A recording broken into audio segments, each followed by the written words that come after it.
Na festa de inauguração do primeiro dia do meu filho à frente da empresa, eu nem havia levantado minha taça para o brinde quando ele disse: Frio, você não precisa mais vir aqui, está despedida. A segurança te acompanhará até a saída. Com calma, deixei meu crachá sobre a mesa e respondi: Avise ao conselho que a verdadeira dona desta empresa chega em 30 minutos. O cristal da minha taça refletia as luzes do salão quando ouvi essas palavras.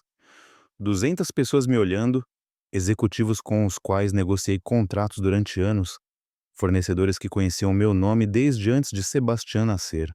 E lá estava eu, no meio do salão principal de peças industriais do Bagil, a empresa que levantei com minhas próprias mãos quando era apenas uma viúva de 35 anos, com um bebê e dívidas que me afogavam. Sebastião estava usando aquela gravata italiana que Valéria lhe comprou, cinza pérola combinada com um terno que custava mais do que o primeiro carro que comprei após 10 anos de trabalho. Ele estava parado ao lado dela, minha nora, com seu vestido vinho e aquele sorriso que nunca chegava aos olhos. Um sorriso que eu confundi com elegância durante 5 anos de casamento. Mãe, continuou meu filho, e a palavra soou para mim como vidro se quebrando. Decidimos que é hora de você aproveitar sua aposentadoria. Você já fez o suficiente. Suficiente? Essa palavra flutuou no ar como fumaça. Suficiente foram as noites sem dormir quando as contas não fechavam.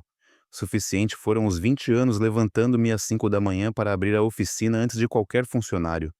Suficiente foi recusar 3 propostas de casamento, porque nenhum homem iria decidir sobre o que construir para meu filho. Os murmúrios começaram. Alguém tossiu desconfortável. O diretor financeiro, Gustavo Renteria, desviava o olhar para seu prato. Ele sabia. Todos sabiam que algo não estava certo, mas ninguém iria contradizer o novo diretor-geral em sua primeira noite. Valeria se aproximou de Sebastião e sussurrou algo em seu ouvido. Vi meu filho assentir mecanicamente, como se ela estivesse puxando os fios e ele fosse apenas a marionete bem vestida. Lembrei-me de quando ele tinha 8 anos e me abraçava chorando, porque as crianças da escola zombavam de seus sapatos remendados. Prometi a ele que nunca lhe faltaria nada e cumpri. Talvez esse tenha sido meu erro. Segurança, chamou Sebastião fazendo um gesto com a mão. 2 homens com ternos pretos começaram a caminhar em minha direção. Eu não os conhecia, eram novos, contratados na semana anterior, segundo soube depois. A velha guarda jamais teria me tocado. Eles se lembravam de quando eu mesma carregava caixas de peças na loja porque não tínhamos dinheiro para contratar mais pessoal. Peguei minha taça e bebi um longo gole de vinho tinto. 200 pesos a garrafa, segundo dizia o rótulo. Ridículo para uma empresa que no ano passado faturou 45 milhões de pesos. Mas claro, Valéria preferia economizar em vinho e gastar em decoração francesa para seu novo escritório. Deixei a taça sobre a mesa com cuidado. Nada de drama, nada de gritos. Isso era o que esperavam, não é? Que eu fizesse um escândalo, que ficasse histérica como as velhas que certamente Valeria mencionava em suas conversas privadas com as esposas dos outros executivos. Tirei o crachá do pescoço. Amélia Torres de Mora, fundadora. Esse pedaço de plástico com minha foto de 3 anos atrás. Ainda se via meu cabelo mais escuro, menos cabelos brancos, menos rugas ao redor dos olhos. Tirei devagar e coloquei ao lado do meu prato intacto de salmão com alcaparras. Sebastião disse, e minha voz saiu firme, sem tremor. Avise ao conselho diretor que a verdadeira dona desta empresa chegará em 30 minutos. Fez-se um silêncio tão denso que pude ouvir o zumbido do ar-condicionado. Valeria parou de sorrir. Sebastião franziu a testa, confuso. Do que você está falando? Perguntou meu filho. Em 30 minutos você saberá. Peguei minha bolsa de couro, aquela que me dei quando alcançamos o primeiro milhão em vendas. Enquanto isso, aproveitem a festa. Caminhei em direção à saída com a cabeça erguida. Os saltos ressoavam contra o mármore importado que Valeria insistiu em instalar no mês passado. 3 milhões de pesos em pisos, quando tínhamos equipamentos na planta que precisavam de manutenção. Mas ela sempre teve prioridades diferentes. Ninguém me deteve. Os seguranças ficaram imóveis, sem saber o que fazer. Gustavo Renteria me olhou com algo parecido com pena. Ou talvez fosse medo. Ele sabia mais do que aparentava. Quando cheguei ao elevador, pressionei o botão e esperei. As portas de aço refletiam meu rosto. 67 anos. Rugas que contavam histórias de sol na pele enquanto supervisionava entregas. Mãos que um dia tiveram calos de tanto trabalhar. Olhos que viram um império crescer de uma oficina com 3 funcionários até uma empresa com 200 trabalhadores. As portas se fecharam, e pela primeira vez em toda a noite, sorri porque eles não sabiam 3 coisas fundamentais. Primeiro, nunca assinei a transferência real da patente do sistema de inventário automatizado que desenvolvemos há 5 anos, esse sistema que representa 60% do valor comercial da empresa. Segundo, tinha cópias de todos os documentos fraudulentos que Valéria me fez assinar sob engano.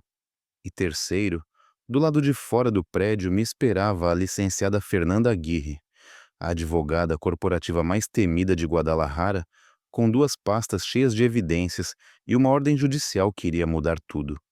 O elevador descia andar por andar e a cada nível que descia sentia como recuperava algo que havia perdido nos últimos 3 anos. Dignidade, força, clareza. 30 minutos. Isso era tudo o que eu precisava para mostrar a eles quem realmente construiu esse império. E quando as portas do elevador se abriram no térreo, o ar fresco da noite bateu em meu rosto como uma promessa de justiça. Se você quer saber como uma mãe traída recuperou o que era seu por direito, inscreva-se no canal porque essa história apenas começou. 30 anos atrás, eu não era a mulher que acabaram de humilhar naquele salão de luzes brilhantes e pisos de mármore.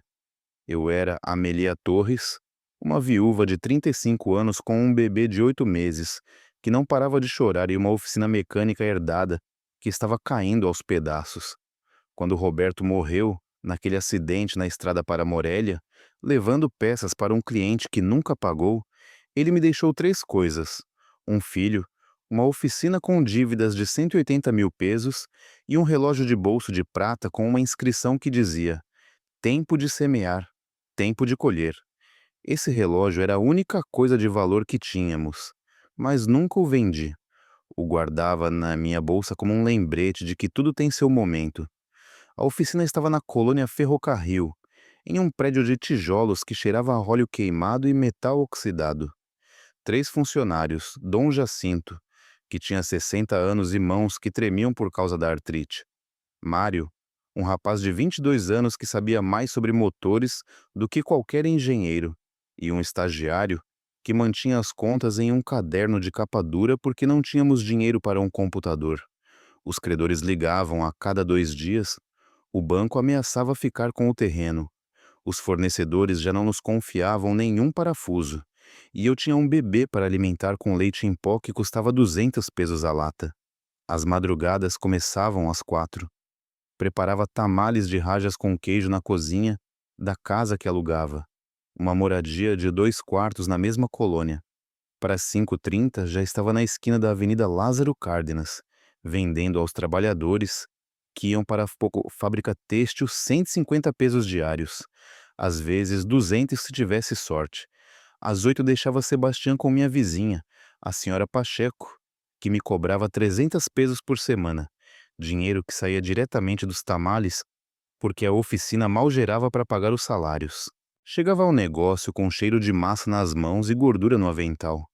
Dom Jacinto nunca me olhava com pena, só me perguntava: "O que fazemos hoje, patrona?" E eu revisava as poucas ordens de trabalho que tínhamos, tentando esticar cada peso como se fosse chiclete. Os primeiros 6 meses foram pura sobrevivência. Aprendi a negociar com os credores. Me deem 3 meses a mais e eu pago com juros. A maioria aceitava porque sabia que se nos fechassem não recuperariam nada. Aprendi a buscar peças usadas nos desmanches da cidade. Aprendi a sorrir mesmo querendo chorar. O ponto de virada chegou uma tarde de julho. Um homem chegou em uma caminhonete Ford com o motor fazendo um barulho que soava a morte iminente. Era dono de uma frota de transporte de carga. Precisava do trabalho urgente. "Se me tiverem pronto em 2 dias eu pago o dobro", disse Dom Jacinto. Ele me olhou, Mário me olhou. Refugiu, fechou seu caderno e também me olhou. Todos sabíamos que era impossível. Não tínhamos as peças, não tínhamos o tempo, mas tínhamos a necessidade. "Terá em 2 dias", respondi. Trabalhamos 48 horas quase sem parar. Eu liguei para cada fornecedor que conhecia até encontrar as peças. Empenhei meu anel de casamento para pagar adiantado. Mário dormiu 3 horas no chão da oficina. Dom Jacinto se injetou medicamento para a dor nas articulações e continuou trabalhando. E eu, entre chamada e chamada, amamentava Sebastião no escritório, que era mais um closet com mesa. Entregamos a tempo. O homem pagou 1.012.000 pesos em dinheiro. Notas amassadas que contei 3 vezes, porque não podia acreditar que eram reais. Se sempre trabalham assim, disse antes de ir embora. Eu mando toda a minha frota. Cumpriu. Em 3 meses tínhamos 5 caminhonetes a mais em reparo. Em 6 meses contratamos 2 mecânicos a mais. Em um ano, havíamos pago metade das dívidas, e Sebastião já caminhava entre as ferramentas, como se a oficina fosse seu parque de diversões. Mas a verdadeira mudança chegou quando vi a oportunidade que ninguém mais viu. As oficinas só reparavam. Eu decidi que também iríamos vender peças.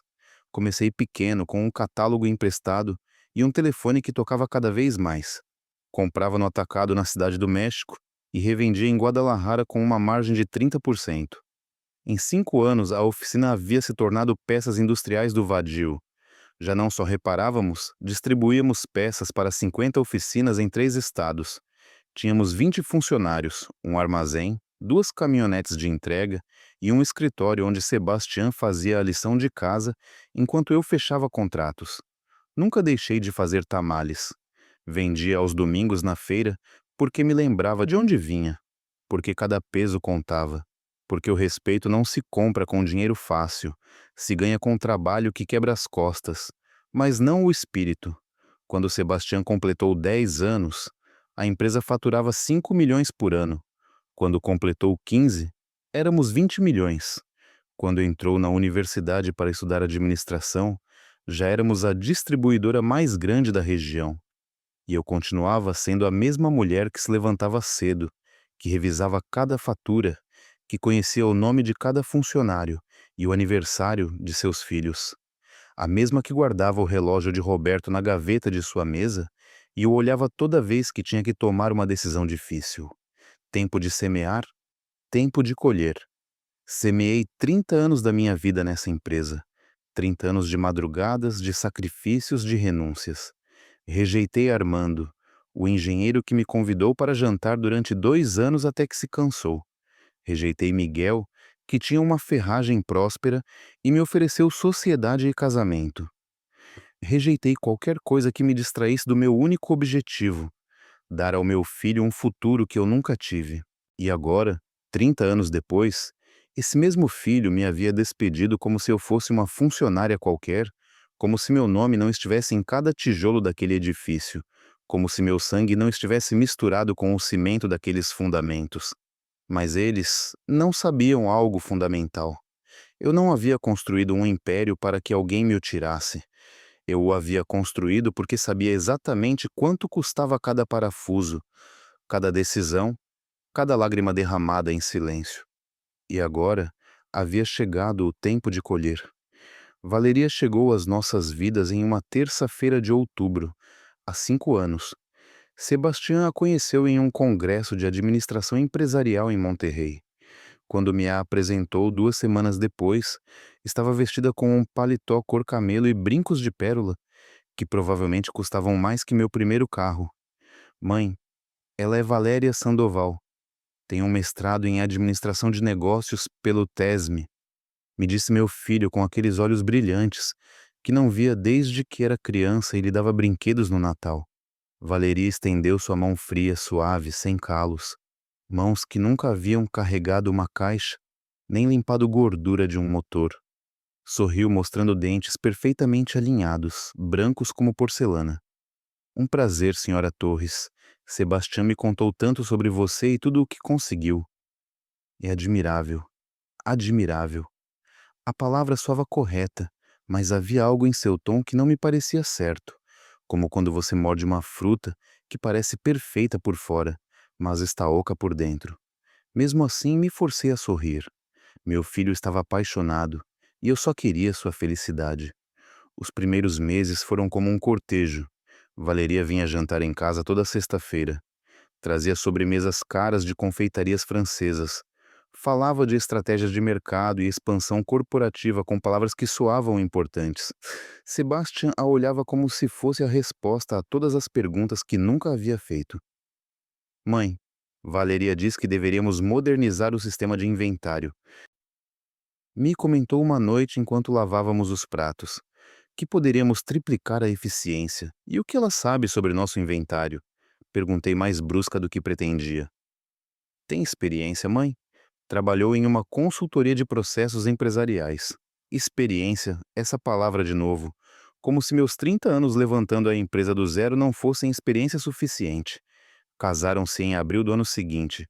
Um casamento no jardim do Hotel Quinta Real que custou 300 mil pesos. Valeria insistiu em cada detalhe. Flores importadas, um violinista espanhol, um menu de 5 tempos. Eu paguei tudo sem reclamar porque era a felicidade do meu filho, embora o dinheiro pudesse ter servido para renovar a maquinaria da planta. A lua de mel foi na Europa por 3 semanas. Quando voltaram, Valéria já não usava seu sobrenome. Era Valéria de Mora, como se ao casar com meu filho também tivesse se casado com a empresa. As mudanças começaram devagar, sutis, como veneno que goteia. Sebastian, deveríamos profissionalizar a estrutura organizacional, dizia Valéria durante os jantares familiares que agora eram feitos em sua casa. Um apartamento em uma área residencial que eu ajudei a comprar. As empresas familiares precisam evoluir para sobreviver. Minha mãe fez com que sobrevivêssemos durante 3 décadas, respondia Sebastian, embora cada vez com menos convicção. Claro, e por isso mesmo merece descansar. Já deu tudo o que tinha que dar. Descansar. Outra palavra bonita para dizer que estorbava. 3 meses depois do casamento, Valéria sugeriu que precisávamos de consultores externos para avaliar nossos processos. Pagamos 250 mil pesos a uma firma que basicamente nos disse o que eu já sabia. Funcionávamos bem, mas poderíamos automatizar certas áreas. Vê, mamãe. Valeria tinha razão, me disse Sebastião quando apresentaram o relatório. 6 meses depois, Valéria convenceu Sebastião de que ela deveria ter um escritório na empresa.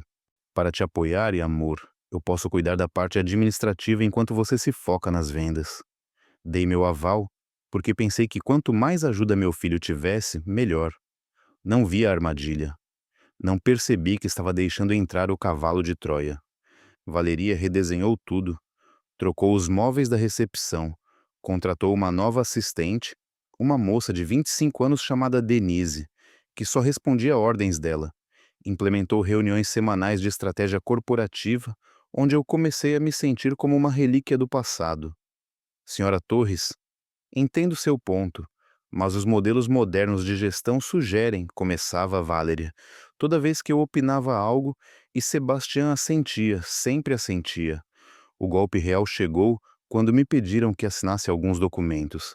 Valeria os trouxe uma tarde com seu sorriso perfeito e uma explicação que soava razoável. São apenas ajustes para a estrutura fiscal, sogra. O contador diz que assim pagaremos menos impostos. É rotineiro. Rotineiro. Assinei 10 páginas sem ler a letra miúda, porque confiava em meu filho. Porque jamais imaginei que a mulher que dormia ao lado dele estava tecendo uma rede para me pegar. Um ano depois, meu escritório foi remodelado sem que me consultassem. Quando cheguei em uma segunda-feira, encontrei que o haviam reduzido à metade. Meus arquivos, os que continham 30 anos de história, haviam sido digitalizados e enviados para armazenamento externo. É mais eficiente, mamãe, explicou Sebastião. Valeria coordenou todo o processo. Claro que coordenou. Minha assistente refúgio, a mesma que havia estado comigo desde os dias da oficina, foi despedida 2 meses depois. Precisamos de pessoal mais jovem, mais adaptado às novas tecnologias, disse Valéria, durante uma reunião do conselho onde eu já quase não participava. Refúgio conhece esta empresa melhor do que ninguém. Protestei. Exatamente, conhece a empresa do passado. Nós estamos construindo a empresa do futuro. Sebastião não disse nada, apenas olhava para sua esposa, com aquela admiração cega que me partia o coração. As reuniões importantes começaram a ser agendadas quando eu casualmente tinha compromissos com fornecedores fora da cidade. As decisões eram tomadas sem me consultar. Os relatórios financeiros chegavam à minha mesa 3 dias depois de já terem sido discutidos com o conselho. Estavam me apagando lentamente, de forma sistemática, como se passassem uma borracha sobre meu nome, até que só restasse uma mancha borrada. E o pior não era Valéria. O pior era ver meu filho se transformar em alguém que eu não reconhecia. O menino que chorava em meus braços quando lhe doía o estômago, agora evitava meu olhar nas reuniões. O jovem que me pedia conselho para cada decisão, agora sentia a cada palavra de sua esposa como se fosse evangelho. Uma noite, os vi no estacionamento da empresa. Não sabiam que eu ainda estava em meu escritório.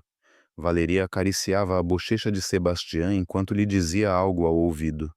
Ele sorria e naquele momento eu soube. Já não era sua mãe quem tinha seu ouvido, era ela. E ela tinha planos que eu mal estava começando a compreender. O dia em que caí na armadilha se estava chovendo. Lembro do som da água batendo contra as janelas da sala de reuniões, enquanto Valéria espalhava os documentos sobre a mesa de mogno como se fossem cartas de pôquer. Sogra, precisamos falar sobre algo importante. Começou arrumando uma mecha de cabelo atrás da orelha. Sebastião estava ao seu lado. Sério, com aquela gravata azul marinho que lhe dei em seu último aniversário. O que acontece? Perguntei deixando minha xícara de café sobre o porta-copos. Temos consultado com assessores fiscais, interveio meu filho. Mãe, estamos pagando impostos desnecessários, milhares de pesos que poderíamos economizar se reestruturássemos a empresa. Valeria assentiu, empurrando uma pasta em minha direção. É um processo padrão em empresas do nosso tamanho. Basicamente, criamos um fideicomisso que protege o patrimônio e otimiza a carga tributária. Abri a pasta. Páginas e páginas cheias de termos legais que soavam como trava-línguas, cláusulas, anexos, assinaturas de advogados que eu não conhecia. E isso o que significa exatamente? Perguntei apontando uma seção que falava sobre transferência de participações acionárias. É técnico, respondeu Valéria, com aquele sorriso que já me parecia insuportável. Basicamente, você mantém sua posição como fundadora, mas as ações são administradas através do fideicomisso. Mais eficiente e mais seguro, protegemos o patrimônio familiar de qualquer eventualidade. Que eventualidade? Processos, problemas legais, qualquer coisa. Você já tem 64 anos, sogra. É pensar no futuro. 64 anos. Ela disse isso como se fosse uma sentença de morte, como se a essa idade eu já não tivesse direito a opinar sobre o que construir. Mãe, Sebastian se inclinou para a frente segurando minha mão. Seus olhos, os mesmos olhos castanhos de Roberto, me olhavam com algo parecido com súplica. Confie em nós. Só queremos proteger o que você construiu. O que é nosso, nosso, não seu nosso. Assinei a primeira página, depois a segunda. Valeria ia apontando com sua unha perfeitamente pintada de vermelho cereja, onde eu deveria colocar meu nome. Aqui, sogra, e aqui, mais uma nesta parte. Não deveria ler com mais calma? Perguntei em algum momento, sentindo um peso estranho no peito. Claro, se quiser, mas o contador disse que precisamos apresentá-lo antes de sexta-feira, para que aplique neste exercício fiscal. Se não, perdemos a economia deste ano. Sebastian apertou minha mão. Mãe, te prometo que tudo está bem. Valeria revisou tudo com 3 advogados diferentes. 3 advogados que eu nunca tinha visto. 3 advogados que provavelmente cobraram uma fortuna por desenhar esta jaula perfeita. Assinei tudo. 23 páginas. Cada assinatura era como entregar um pedaço de mim mesma sem perceber. 2 semanas depois chegou outro pacote de documentos. Poderes especiais para agilizar a tomada de decisões, explicou Valéria durante um café da manhã no escritório. Você viaja muito visitando fornecedores. Precisamos que Sebastião possa assinar contratos sem esperar seu retorno. Fazia sentido, ou pelo menos assim me pareceu. Nos últimos meses eu havia estado viajando mais para León, para Querétaro, para a cidade do México, fechando acordos com novos distribuidores. Cada vez que voltava, havia alguma decisão que estava esperando minha assinatura. Que tipo de contratos? Perguntei. Operacionais, compras, vendas, nada maior. As decisões estratégicas continuam exigindo sua aprovação. Assinei os poderes amplos, generosos, letais. O terceiro golpe foi o mais sutil. Chegou envolto em preocupação e carinho falso. Sogra, notamos que você tem estado mais cansada ultimamente, disse Valéria uma tarde, sentadas em seu escritório, que agora era 3 vezes maior que o meu. É normal na sua idade. Por isso pensamos que seria bom que tivéssemos acesso às suas contas bancárias, não para usá-las, apenas para ajudá-la a administrá-las. Eu administro perfeitamente minhas contas, sabemos disso, mas imagine que algo aconteça com você. Um acidente, uma doença. Sebastião é seu único filho. Ele deveria ter acesso para poder ajudá-la se precisar. A palavra-chave era sim, mas Valéria a usava como se fosse quando. Não é necessário, mãe. Interveio Sebastião, que havia aparecido na porta como por arte de mágica. Só queremos cuidar de você. Você é o mais importante que eu tenho. Eu me recusei. Dessa vez eu me recusei. Foi a única linha que não cruzei e provavelmente foi o que me salvou depois. Mas o dano já estava feito. 3 anos de assinaturas. 3 anos de confia em nós. 3 anos de veneno gota a gota. Não foi até muito depois que entendi o que havia acontecido. O fideicomisso não apenas otimizava impostos, havia transferido 85% das minhas ações para um veículo legal, onde Sebastião era o administrador único. Eu mantinha apenas 15% direto em meu nome. Os poderes especiais não eram apenas para contratos operacionais. Davam ao meu filho autoridade para tomar qualquer decisão corporativa sem meu consentimento. E a reestruturação administrativa havia colocado Valéria como diretora de finanças com controle total sobre os orçamentos, os investimentos e as despesas. Eles me haviam convertido em acionista minoritária da minha própria empresa, em uma funcionária de luxo com o título de fundadora, que já não significava nada mais do que uma placa dourada na parede. E eu havia assinado minha própria condenação. Não por estúpida, não por descuidada, mas porque cometi o maior erro que uma mãe pode cometer: confiar cegamente em seu filho. Durante esses 3 anos, enquanto assinava documentos e cedia poder, Valéria tecia sua rede. Ela trocava funcionários leais por pessoas novas que apenas respondiam a ela. Modificava políticas, criava estruturas onde eu já não era necessária. E Sebastião, meu filho, o bebê que amamentei no chão da oficina enquanto revisava faturas, havia se tornado o instrumento perfeito da minha própria destruição. Porque Valéria sabia algo que eu demorei anos para entender. Você não precisa destruir alguém com violência. Você só precisa fazer com que assine sua própria rendição com uma caneta e um sorriso. A primeira sinal real de que eu já não era bem-vinda na minha própria empresa chegou em uma segunda-feira de março. Entrei no meu escritório e encontrei 2 trabalhadores movendo meus arquivos. "O que vocês estão fazendo?" perguntei, deixando minha bolsa sobre a mesa. "Ordens da diretora Valéria, senhora", respondeu o mais jovem, sem me olhar nos olhos. "Vamos remodelar este espaço." Remodelar. Ninguém me disse nada. "Não sabemos os detalhes, senhora. Apenas seguimos instruções." Dirigi-me direto ao escritório de Valéria, nem toquei. Abri a porta e a encontrei revisando alguns planos estendidos sobre sua mesa de vidro. Ela levantou os olhos com aquela calma que já me parecia ameaçadora. "Sogra, eu ia falar com você. Por que estão movendo minhas coisas? É parte do plano de otimização de espaços. Seu escritório é grande demais para o uso que você dá. Vamos dividi-lo em dois. Uma metade continuará sendo sua.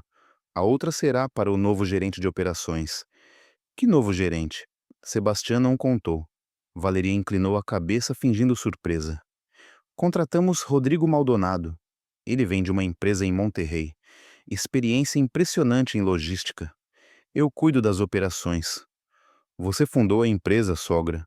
Isso não se discute, mas as operações modernas requerem conhecimentos específicos de software, otimização de rotas, análise de dados em tempo real. Rodrigo tem certificações internacionais." Certificações. Outra palavra para dizer que eu estava obsoleta. Deveriam ter me consultado. Fizemos isso na reunião do conselho da semana passada. Você não pôde comparecer, lembra?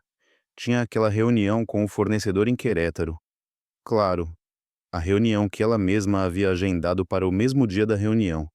Que conveniente. Voltei ao meu escritório. Os trabalhadores já haviam levantado uma parede de drywall no meio do espaço.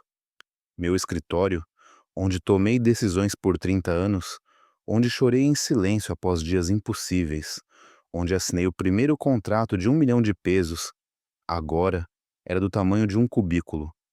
Minhas fotografias, as que mostravam a evolução da empresa desde a oficina original, haviam sido enviadas para o depósito para seu armazenamento. A estante de madeira que Roberto construiu com suas mãos estava sendo desmontada porque não cabia no novo espaço. Cuidado com essa estante, ordenei. Senhora, nos disseram que não é mais usada, vai para o armazém. Essa estante foi feita pelo meu marido. O trabalhador me olhou desconfortável. Não sabíamos, mas as ordens são claras. As ordens, sempre as ordens de alguém mais. Os meses seguintes foram um desfile de pequenas humilhações. Minha assistente refúgio, após ser demitida, foi substituída por uma garota de 23 anos chamada Pamela, que claramente havia sido instruída a gerenciar minha agenda, de modo que eu sempre chegasse atrasada ou não soubesse das reuniões importantes. Senhora Torres, a reunião de orçamento foi remarcada para esta manhã. Desculpe, não consegui avisá-la. Pamela, essa reunião era na quinta-feira. Sim, mas surgiu um conflito de agenda com o diretor Sebastião. Não se preocupe, enviarei as minutas. As minutas chegavam 3 dias depois, quando as decisões já estavam tomadas. Orçamentos aprovados, investimentos autorizados, contratações confirmadas, tudo sem meu voto, tudo sem minha opinião. Nas poucas reuniões que eu realmente comparecia, minha voz havia se tornado invisível. Eu propunha algo e Valéria respondia com é interessante, mas os estudos de mercado sugerem outra direção. Sebastião assentia com o resto do conselho, quase todos rostos novos que nem sequer conheciam a história da empresa. Seguiam como ovelhas. Gustavo Renteria, o diretor financeiro que estava comigo há 15 anos, era o único que às vezes me procurava com o olhar, mas até ele havia aprendido a ficar em silêncio. Precisava do emprego dele. Tinha 3 filhos na universidade. Um dia encontrei meu lugar de estacionamento ocupado, o número 001, o que sempre foi meu. Agora tinha uma placa nova. Diretor-geral, Sebastião Mora Torres. Meu novo lugar estava na área de visitantes. É apenas um ajuste organizacional, explicou Valéria quando protestei. O diretor-geral deve ter o lugar principal. É protocolo corporativo. Protocolo como se 30 anos de levantar essa empresa não fossem protocolo suficiente. Os convites para eventos corporativos deixaram de chegar.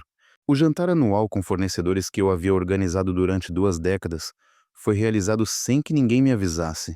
Fiquei sabendo por uma fotografia nas redes sociais onde Sebastião e Valeria brindavam com os clientes que eu havia conseguido no restaurante que eu havia selecionado durante anos.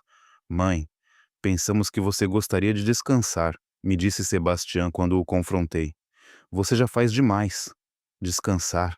Essa palavra de novo. O eufemismo elegante para dizer desaparecer.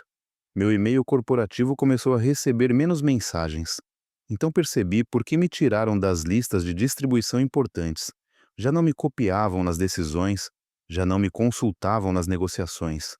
Uma tarde tentei acessar o sistema financeiro para revisar os relatórios trimestrais. Minha senha não funcionava. Pamela, meu acesso ao sistema não funciona. Ah, sim, houve uma atualização de segurança. Agora os acessos são por níveis. Posso solicitar os relatórios que precisar e os envio para você. Eu quero acesso direto. Teria que pedir ao Comitê de Tecnologia, mas o trâmite leva cerca de 2 semanas.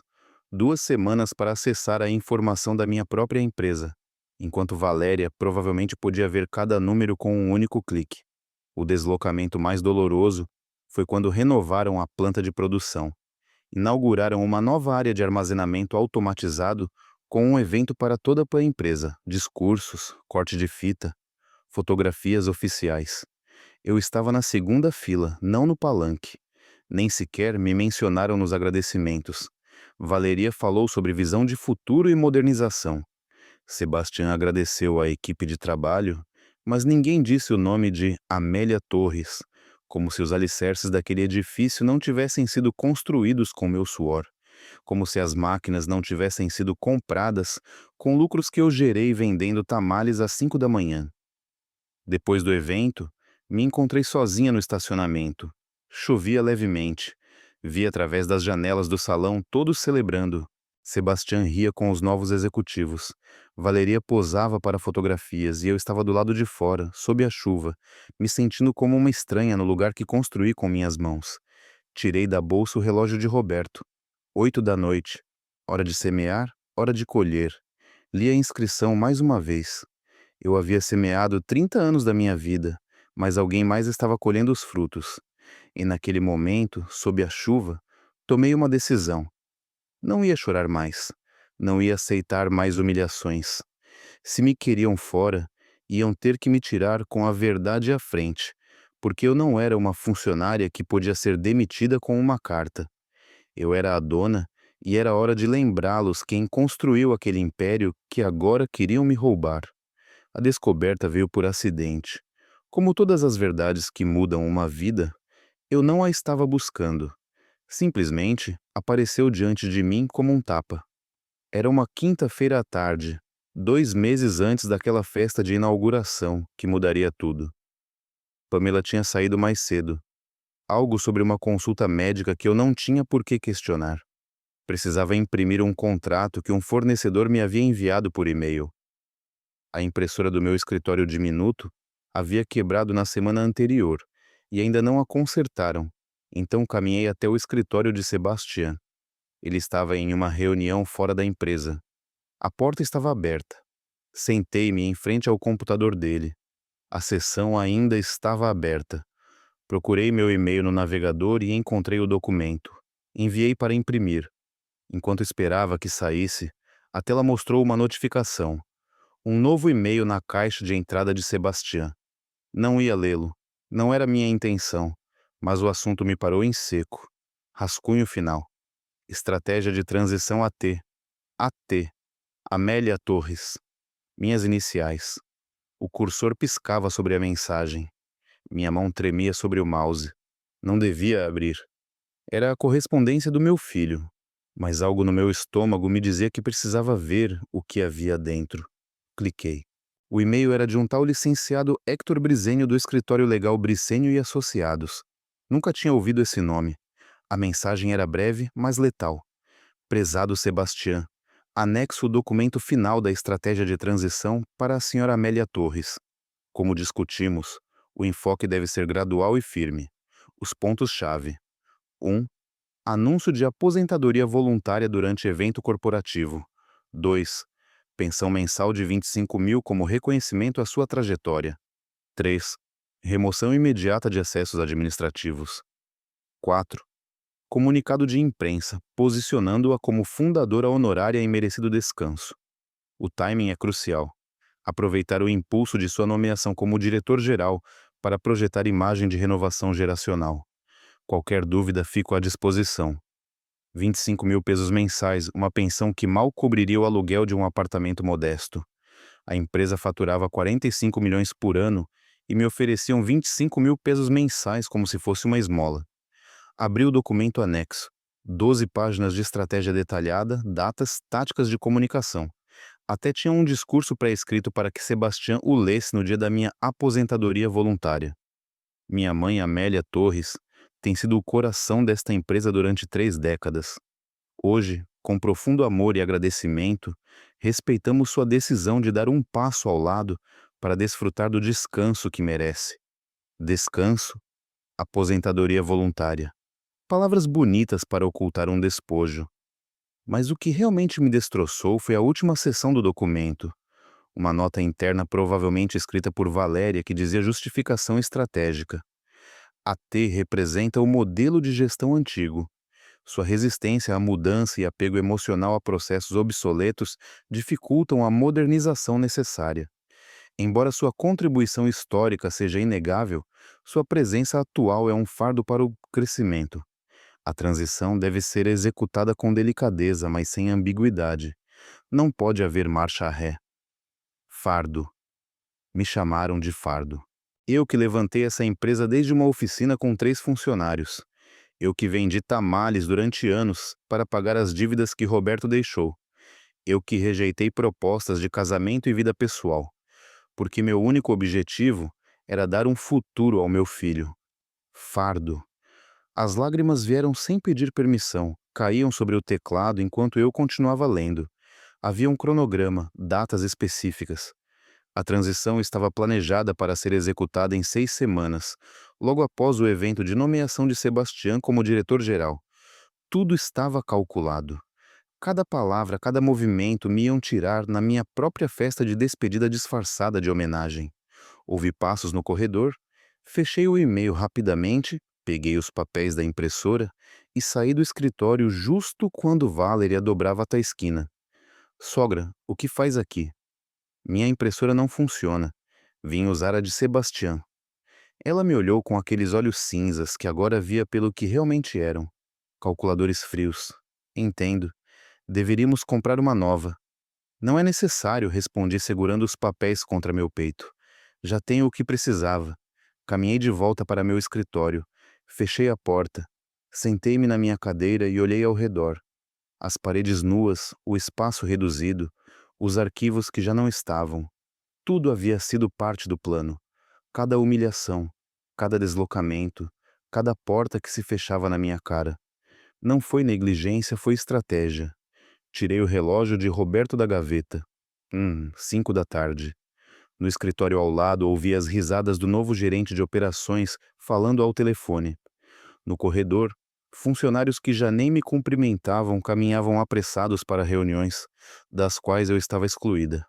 Pensei no meu filho, no bebê que carreguei enquanto misturava cimento para reparar as paredes da oficina, no menino que me abraçava e dizia: "Quando eu crescer, vou cuidar de você como você cuida de mim." Em que momento essa promessa se quebrou? Foi gradual ou houve um dia específico em que Sebastião deixou de ser meu filho e se tornou o instrumento de Valéria? Eu não sabia, e naquele momento doía mais não saber do que a traição em si. Peguei meu celular e disquei um número que não usava há anos. Lorena Campos, minha assistente por 20 anos, a que Valéria demitiu com a desculpa de reestruturação. Senhora Torres, Lorena, preciso te ver. Esta noite, fora do escritório, houve um silêncio. Então algo aconteceu. Sim, e preciso da sua ajuda. Nos encontramos em um café perto da Minerva. Lorena chegou com uma caixa de papelão. Quando me demitiram, disse, colocando a caixa sobre a mesa. Sabia que algo não estava bem. Então, antes de ir embora, fiz cópias. Cópias de quê? De tudo. Documentos, e-mails, contratos. Durante meses vi como a senhora Valéria movia papéis, mudava cifras, assinava coisas em seu nome. Isso me deu um mau pressentimento e quando tentei lhe dizer, me mandaram embora. Ela abriu a caixa. Dentro havia pastas organizadas por data, documentos legais, estados financeiros, e-mails impressos. Isso apontou para uma pasta vermelha. São os documentos que você assinou há 3 anos. Os originais e estes, apontou para outra pasta azul, são as versões que realmente foram apresentadas ao notário. Abri ambas as pastas, coloquei lado a lado. As diferenças eram sutis e devastadoras. Cláusulas adicionadas, porcentagens modificadas. Minha assinatura estava em ambas as versões. Mas o conteúdo era diferente. Me enganaram, sussurrei. A enganaram, corrigiu Lorena. E tenho mais, transferências para contas offshore, faturas inflacionadas para fornecedores fantasmas. A senhora Valéria não só está te tirando da empresa, ela está te esvaziando. Senti como algo dentro de mim se quebrava, mas não era meu espírito. Era o último vestígio da mulher ingênua que havia confiado em sua família. Preciso de um advogado, disse. Conheço alguém. O licenciado Ernesto Salazar. Trabalhou com seu marido há anos. Ele se aposentou, mas acho que para você ele faria uma exceção. Aquela noite não dormi. Li cada documento que Lorena me havia dado, cada e-mail, cada contrato. A evidência era esmagadora. Não só me mentiram, me roubaram sistematicamente durante 3 anos. E eu assinei sem questionar porque confiava, porque era meu filho, mas não mais. Às 6 da manhã, disquei o número que Lorena me havia dado. Licenciado Salazar, sou Amélia Torres, viúva de Roberto Mora. Preciso recuperar minha empresa. O licenciado Ernesto Salazar morava em uma casa modesta na colônia Chapalita. Quando abriu a porta, reconheci imediatamente aqueles olhos penetrantes que lembrava das poucas vezes que visitou a oficina quando Roberto estava vivo. Agora tinha o cabelo completamente branco e usava um bastão, mas seu olhar ainda era o de um homem que não se deixava enganar facilmente. Amélia, disse, e havia afeto genuíno em sua voz. Entre, estava te esperando. Seu escritório cheirava a livros velhos e café recém-feito. As paredes estavam cobertas de títulos de direito corporativo e fotografias de casos ganhos. Ele me indicou um sofá de couro desgastado em frente à sua mesa. Lorena me contou um pouco por telefone. Começou servindo-me café em uma xícara de cerâmica. Mas quero ouvir tudo de você, contei. Desde a chegada de Valéria até o e-mail que descobri. Não omiti nada, nem mesmo as partes em que eu havia sido ingênua, onde assinei sem ler, onde confiei quando deveria ter questionado. Ernesto ouvia em silêncio, tomando notas em um caderno amarelo. Quando terminei, ele se recostou na cadeira e suspirou fundo. Roberto estaria furioso, disse finalmente. Não com você, com eles. Fui uma tola. Você foi uma mãe. Isso não é a mesma coisa. Ele se inclinou para a frente. Amélia, o que fizeram com você tem nome. Fraude por engano. As assinaturas obtidas por meio de informações falsas são nulas. E se Lorena tem os documentos originais e as versões alteradas, temos um caso. Posso recuperar o controle? Podemos tentar, mas preciso que você entenda algo. Isso não será rápido nem limpo. É seu filho, sua família. Uma vez que abrirmos essa frente, não há como voltar atrás. Já não há como voltar atrás, respondi, segurando minha xícara com mãos que já não tremiam. Eles decidiram isso quando me chamaram de peso morto. Ernesto assentiu. Então, vamos começar. Primeiro preciso ver todos os documentos, cada papel que você assinou nos últimos 5 anos. Passamos as 2 semanas seguintes reconstruindo o caso. Lorena trouxe suas cópias. Eu solicitei duplicados através de canais que Valeria não controlava. Ernesto contatou peritos especializados em documentos legais. Os resultados foram devastadores.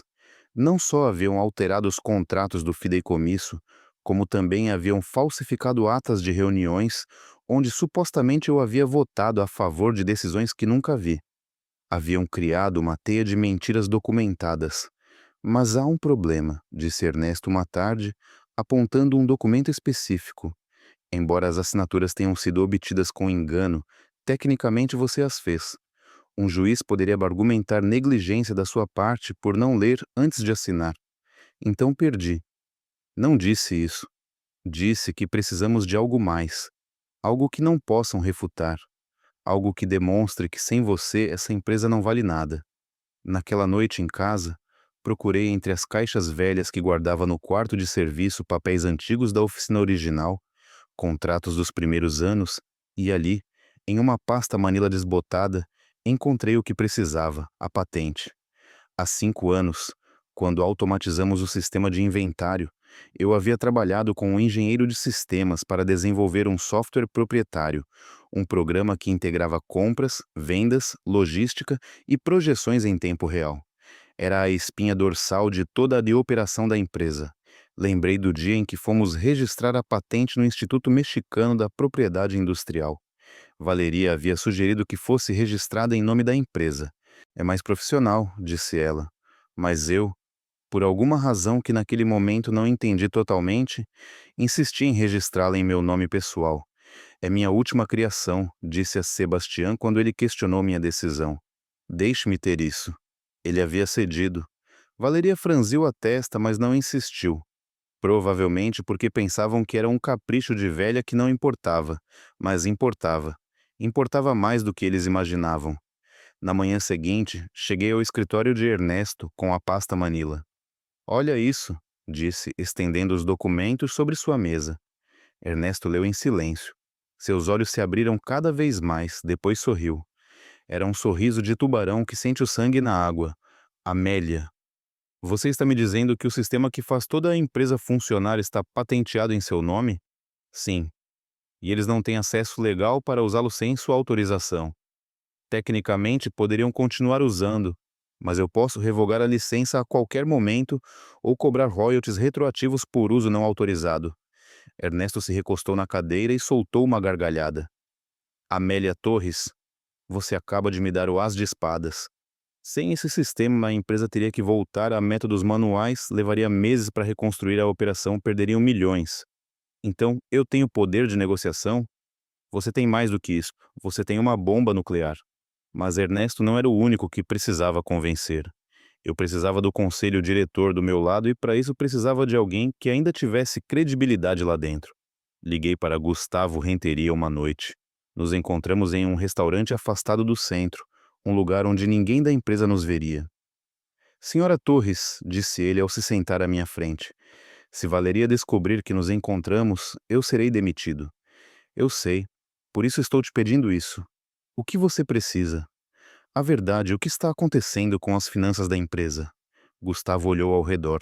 Abaixou a voz. Estão desviando fundos, faturas inflacionadas para fornecedores fantasmas, transferências para contas offshore registradas no Panamá. Valeria gerencia tudo através de empresas de fachada. Quanto? Nos últimos 2 anos, calculo que eles tiraram cerca de 8 milhões de pesos. 8 milhões. O número flutuou no ar como um peso morto. Por que você não disse nada? Eu tentei. Há 6 meses, apresentei um relatório interno a Sebastián. Ele me disse que eram estratégias fiscais legais que eu não entendia. 3 dias depois, Valéria me chamou para seu escritório e deixou claro que se eu voltasse a questionar as finanças, eu seria para a rua. Tenho 3 filhos na universidade, senhora Torres. Preciso deste trabalho, eu entendo, mas preciso que você testemunhe. Preciso desses relatórios. Gustavo fechou os olhos. Se eu fizer isso, perco tudo. Se você não fizer, a empresa que ajudou a construir será roubada. E quando a esvaziarem completamente, você será demitido de qualquer forma, sem rescisão, sem nada. Ele ficou em silêncio por um longo tempo. Finalmente assentiu. Farei cópias, mas preciso de garantias legais. Você as terá. A terceira peça do plano exigia algo que nunca pensei que teria que fazer. Contratar alguém que pudesse enfrentar Valéria em seu próprio jogo. Ernesto me recomendou a licenciada Fernanda Aguirre. Conhecia em seu escritório no segundo andar de uma torre corporativa. Ela tinha 40 anos, vestia ternos pretos e tinha uma reputação de aço. Ela se especializava em direito corporativo e tinha um histórico impressionante de casos ganhos contra empresas que tentavam despojar fundadores. Senhora Torres, disse ela após revisar todos os documentos durante 2 horas. Este é um caso de livro. Fraude documentada, desvio de recursos, contratos viciados e uma patente que os coloca em xeque-mate. Mas preciso que você entenda algo. Ganhar isso vai custar não apenas dinheiro, vai custar relacionamentos, vai custar família. Minha família me traiu primeiro. Você tem certeza? Porque uma vez que apresentarmos isso ao conselho, não há volta. Seu filho enfrentará consequências legais. Sua nora pode acabar na prisão se provarmos malversação. Pensei em Sebastián, no menino que ele foi, no homem em que se tornou e na decisão que ele já havia tomado quando assinou aquele plano para me tirar da minha própria empresa. Estou certa, então, preciso de 2 semanas para preparar tudo. Documentação legal, ordem judicial, citatório ao conselho diretor. Vamos precisar agir rápido e com surpresa. Quando é o evento de nomeação do seu filho? Em 15 dias. Fernanda sorriu. Perfeito. Que tenham sua festa, que acreditem que ganharam, e então mostramos que a verdadeira dona nunca se foi. Durante essas 2 semanas, vivi uma vida dupla. No escritório, eu continuava sendo a fundadora deslocada que ninguém levava em conta. À noite, revisava documentos legais, preparava testemunhos e planejava cada movimento com precisão cirúrgica. Valeria e Sebastián não suspeitavam de nada. Eu os via nas reuniões sorridentes, seguros de sua vitória. Planejavam aquela festa como se fosse uma coroação. Não sabiam que eu também estava planejando, não uma festa, uma ressurreição. E quando o relógio de Roberto marcasse a hora certa, eu ia lembrá-los que o tempo